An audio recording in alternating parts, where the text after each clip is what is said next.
Since 1987, Unsolved Mysteries has been shining light on eerie and unsolved cases. Some of these have been solved, often thanks to the awareness raised by the show. Others remain a mystery. These are 5 of the scariest cases covered by Unsolved Mysteries. Number 5. The disappearance of Matt Chase is one of the earliest cases covered by Unsolved Mysteries. Originally aired in December of 1988, the segment covered the then recent disappearance of Matt Chase, a 22-year-old living in downtown Los Angeles. Matt lived with his 2 childhood friends, Steve and Teresa Dahl.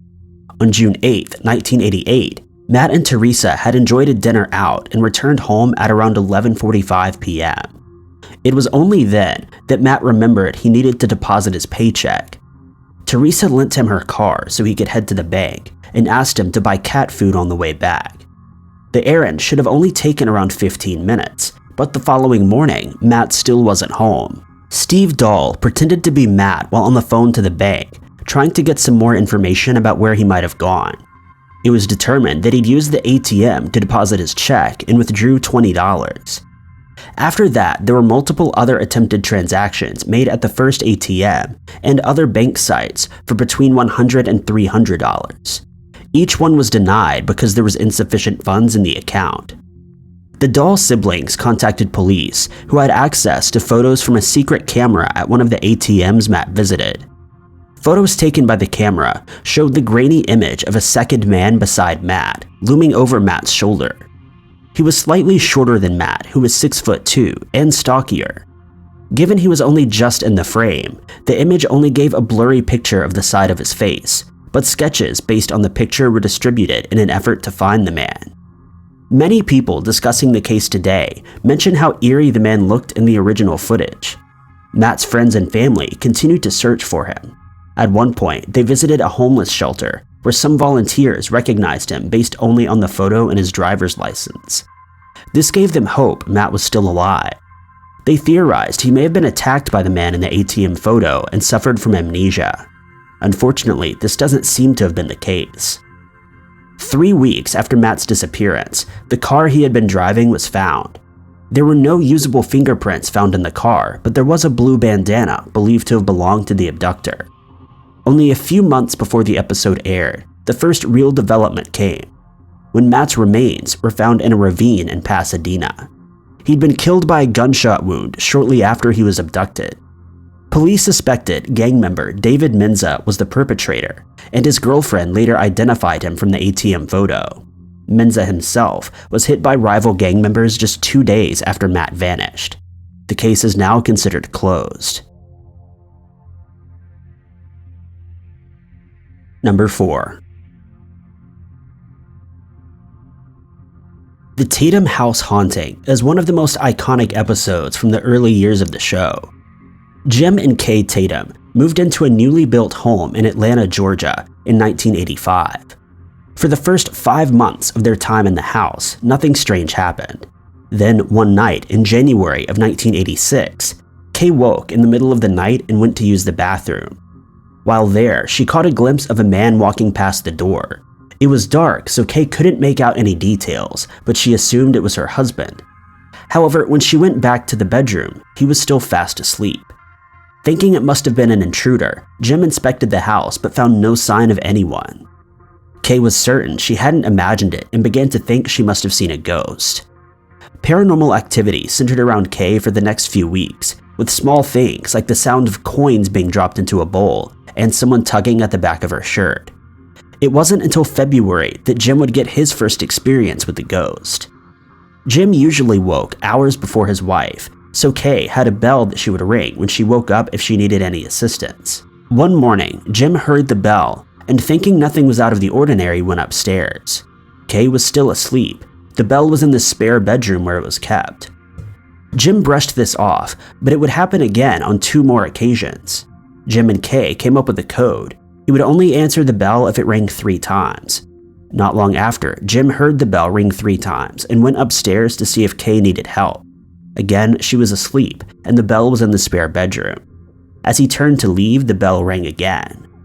He told Kay he wouldn't answer the bell anymore, and it didn't ring again.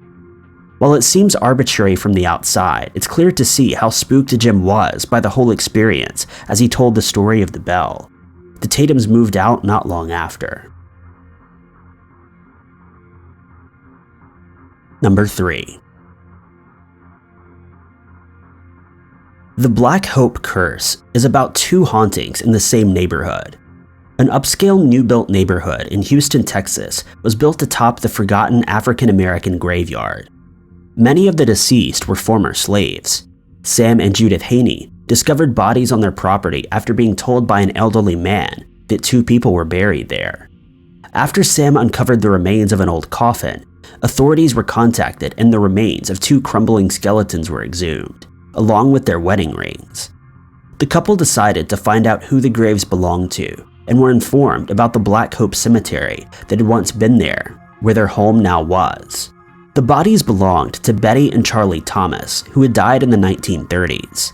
The Haneys reburied the Thomases in the back garden. This was when the haunting began. Meanwhile, Ben and Jean Williams' paranormal experience started with all the plants Jean tried to grow dying in her garden. There was also a sinkhole shaped like a coffin, which whenever filled would reappear. An elderly neighbor informed the couple that his sisters were buried on the property. A tree in their back garden bore an etching of an arrow pointing at the ground near the sinkhole, with 2 horizontal slashes above it. This was the only grave marking he could get. One night, Ben came home late after the midnight shift, and while in the kitchen, spotted 2 ghostly apparitions. He followed them as they went towards his bedroom, where Jean was fast asleep. When he entered the room, only one was inside. It stood at the end of the bed, and wanting to protect his wife, Ben dove through it. Though both hauntings appeared mostly harmless at first, neither couple felt safe. The Haneys went bankrupt after trying to sue the builders for not informing them about the gravesite. The Williams explored legal recourse, but they were told they had no options as there was no proof of a cemetery on their property. Jean decided it was a good idea to dig up the grave. As she dug, she began to feel ill and went inside. Her adult daughter volunteered to finish the job. She'd only just started when she began to feel dizzy and faint. An ambulance was called and she was taken to the hospital. It turned out she'd suffered a heart attack and died 2 days later, at just 30 years old. Both families felt unsafe in the neighborhood and eventually moved out. Number 2. Unsolved Mysteries covered the kidnapping of Angela Hammond in February of 1992, raising awareness of a case that had taken place a year earlier. Since then, numerous theories have been put forward, but what really happened remains unknown. Angela was engaged to Rob Schaefer, the father of her unborn child, at the time of the disappearance. By all accounts, the relationship was a happy one, and nobody had any reason to suspect anything was wrong. On April 4th, 1991, Angela and Rob went to a barbecue at Angela's mother's house. At the end of the evening, they went their separate ways as Rob had promised to babysit his younger brother, but they planned to meet back up in a few hours. Angela and a female friend went to the downtown square to pass some time before her friend left at around 11:15 p.m.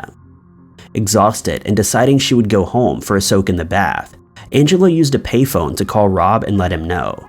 They spoke on the phone for about a half an hour before Angela noticed a Ford pickup that had been circling the block. Angela told Rob, and a few moments later, the driver stopped and went to the payphone next to Angela's. He didn't seem to use it, instead going back to his truck and appearing to be searching for something. Obviously scared by the man, Angela described him and his vehicle to Rob, including the distinctive fish decal on the back window. Angela asked the stranger if he needed to use the phone, but he told her no. Moments later, Rob heard a scream. As he only lived a few blocks away, Rob jumped in his own vehicle and rushed to the site. On his way there, he passed a truck that matched the description Angela had given. Inside was a woman struggling with the driver, who apparently called out to him. He quickly turned the vehicle around and chased after the truck for 2 miles before his transmission failed and the truck got away. Since then, there was no trace of her. Rob and an ex-boyfriend were both suspects at first, but both were cleared. Number 1. The case of the Tallman hauntings is from the first season of the show. The story surrounds Alan and Debbie Tallman and their 3 children, who lived in Horicon, Wisconsin. Unsolved Mysteries usually uses those involved in the case to take part in the reenactments that help tell the stories, but the Tallmans asked for actors to portray them instead. The 2 parents were always cast in darkness during their pieces to the camera to help them remain anonymous, and their children's names were changed. According to the segment on the show, the paranormal activity started shortly after moving into their new home. The children fell ill to a mysterious illness which couldn't be diagnosed. A few months later, the second-hand bunk bed Debbie and Alan had bought for their daughters was moved into their girls' room. The paranormal activity then heightened. The children started to see an old woman with red eyes watching them, and fires that weren't there. The family was also plagued with unusual poltergeist activity, such as banging doors and moving small objects. Shortly before Christmas, Alan lost his temper at the entity, telling it to leave his children alone and to fight him if it wanted to fight anyone. After this, Alan heard the ghost twice. The first time came a few weeks after the Christmas incident, when Alan arrived home late at night after working the night shift. A whispering voice beckoned him, guiding him around the outside of the house into the garage, which appeared to be on fire. Alan ran in the house before realizing what he had seen and rushing back out. The garage wasn't on fire, and there was no evidence it ever had been. The children were traumatized by the whole situation, and Alan took to sleeping on the floor in his daughter's room to help them fall asleep. One night while lying there, he saw a fog appear from nowhere and spread across the floor. A voice from the fog told him, "You're dead." A few weeks later, a relative was on duty, sleeping in the girl's room, when he saw the same entity, terrifying him. Debbie had had enough, and the family fled the home, destroying the bunk bed 2 weeks later. The home was sold, and the new family who moved in have so far reported no instances of paranormal activity. What was haunting the family, and why, has never been answered. Thank you guys so much for watching. If you like this video, be sure to click that like button. Also, don't forget to subscribe and click that notification bell to keep up to date with all of our future uploads. But I've been Ty Knotts, and I'll catch you guys in the next video.